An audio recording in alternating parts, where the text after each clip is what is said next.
mga sibuyas. Kaya ngayon ko na lang ginawa. Tara po.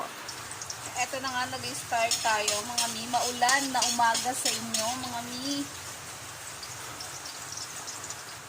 Ilagay na natin ang kamatis, mga mi. Ang hirap pala maging content creator, mga mi, mga sis, mga lods, mga friendship.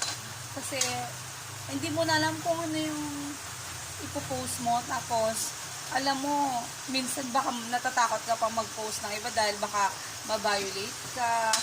Ang dami nating iniisip. Kaya, tsaka pasensya na din kayo kung minsan hindi ako punta sa mga bahay ninyo. Pero, pag wala naman po akong ginagawa, talagang hindi ko po kayo pupuntahan. Kaya minsan, mga lods, tsaka mga friendship, mga ses, pagpasensyahan nyo na po ako, ha?